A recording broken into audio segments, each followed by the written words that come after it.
হয় হঠাৎ যেন বতৰৰ পৰিৱৰ্তন হৈছে আৰু দুদিন পূৰ্বলৈ বতৰ ফৰকাল আছিল আৰু আজি পুৱাৰ পৰা ডাঠ কুঁৱলীয়ে চৌদিশে আৱৰি ধৰিছে আৰু যাৰ বাবে কুঁৱলীৰ বাবে পথ যাতায়াত বা জনযাতায়াতৰ ক্ষেত্ৰত বিকট অসুবিধাৰ সন্মুখীন হ'বলগীয়া হৈছে। মই বৰ্তমান আমিনগাঁৱত আছো আৰু আমিনগাঁৱত দেখুৱাবলৈ ওলাইছো পৰিৱেশ এনেধৰণৰ পথবিলাকত এটা দুখৰ পৰিৱেশ দেখা গৈছে। কুঁৱলীয়ে এতিয়াও আচলতে ডাঠ কুঁৱলী আচলতে আঁতৰা নাই আৰু যাৰ বাবে পৰিবহণৰ ক্ষেত্ৰত যথেষ্ট অসুবিধা হৈছে, যাতায়াতৰ ক্ষেত্ৰত অসুবিধা হৈছে। এই আমিনগাঁৱৰ পৰা পৰিৱেশ দেখুৱাই আছো। এই মুহূৰ্তলৈ প্ৰায় 11 বাজিবলৈ উপক্ৰম হ'ল, কিন্তু তৎসত্ত্বেও কিন্তু কুঁৱলী আঁতৰা নাই আৰু কুঁৱলীৰ বাবে বহু প্ৰতিবন্ধকতা আহিছে। কেৱল পথ যাতায়াতৰ ক্ষেত্ৰতে নহওক, আচলতে কিছু শীত নামিছে আৰু এই শীতৰ বাবে এতিয়া বহুতো ঘৰতে হাত কাপতি বহি থাকিবলগীয়া হৈছে বা জুহাললৈ গৈছে। আৰু আজিৰ এই হঠাৎ বতৰৰ পৰিৱৰ্তন আমি কথা পাতিম। আমিনগাঁৱৰ ইয়াতে জ্যেষ্ঠ লোকসকল আছে। বতৰৰ হঠাৎ পৰিৱৰ্তন হৈছে। হয়, বতৰৰ হঠাৎ পৰিৱৰ্তন দেখা গৈছে, কিন্তু আগে পিছে বা যোৱাবেলিও এনেকুৱা ধৰণৰ পৰিৱৰ্তন আমি দেখা নাছিলোঁ। আজি সঁচাকৈ এটা এনেকুৱা এটা পৰিৱৰ্তন, যিটো পৰিৱৰ্তনৰ কথা সীমা নাই। পৰিৱৰ্তনটো আপোনাৰ বৰ্তমান যিটো কুঁৱলী পৰিছে বা গাড়ী মটৰৰ যাতায়াতৰ অসুবিধা হৈছে, প্লাছ কোনো ঠাইত অঘটনো ঘটা বুলি আমি গম পাইছোঁ। যিয়ে নহওক, এই পৰিৱৰ্তনটোৱে আমাক সঁচাকৈ কি সূচাইছে আমি ক'ব নোৱাৰোঁ, ভাল সূচাইছে নে বেয়া সূচাইছে। আৰু যিয়ে নহওক, ঠাণ্ডা পৰিছে, খুবেই ঠাণ্ডা পৰাটো ভাল।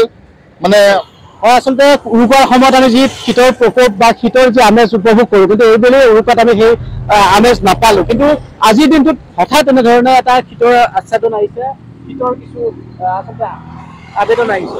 তাৰমানে এই যিটো পৰিৱৰ্তন হৈছে, এইটো মই ভাবোঁ যে খুব ভালৰ কাৰণে হোৱা নাই। কাৰণ চাওক, সময়ত যিটো বতৰৰ হ'ব লাগে, ঠাণ্ডা পৰিব লাগে যিটো পৰিমাণে, সেই পৰিমাণে পৰা নাই, পিছতহে পৰিছে। এতিয়া এইবিলাক আচলতে হৈছে পলিউশ্যনৰ কাৰণে, প্ৰদূষণৰ কাৰণে।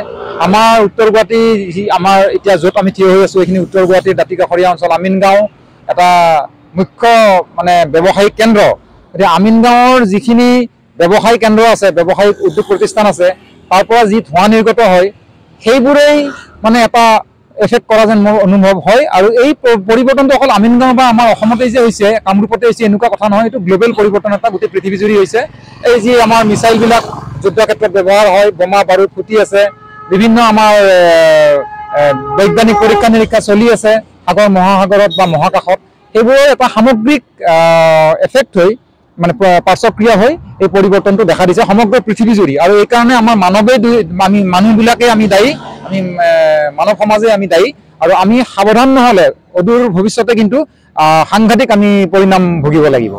ধন্যবাদ। আৰু আচলতে জলবায়ু পৰিৱৰ্তনৰ কথা কোৱা হৈছে আৰু এটা সঁচাকৈ আজিৰ দিনটোত যি শীতৰ যিটো আমেজ, সেই আমেজটো আজি বিশেষকৈ দেখা দিছে আৰু এটা খুব ভাল লগা এটা উৰুকাৰ সময় যিটো আমি আশা কৰোঁ, সেইটোৱে আজি দেখা গৈছে নেকি বাৰু?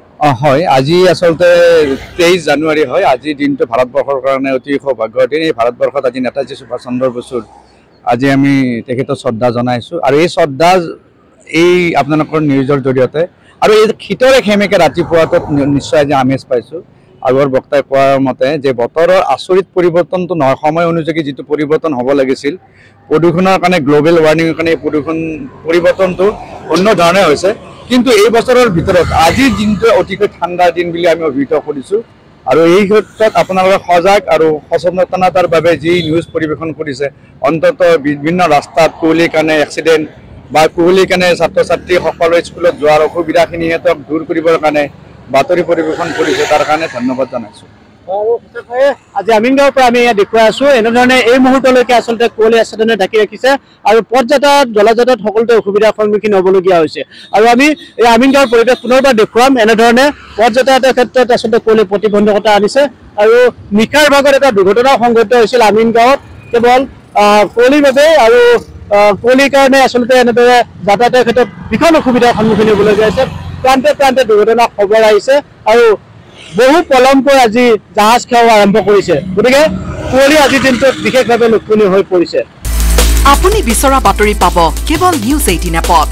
নিউজ 18 এপ ডাউনলোড কৰিবলৈ স্কেন কৰক এই QR কোড। গুগল প্লে ষ্টৰতো পাব এই নিউজ 18 এপ।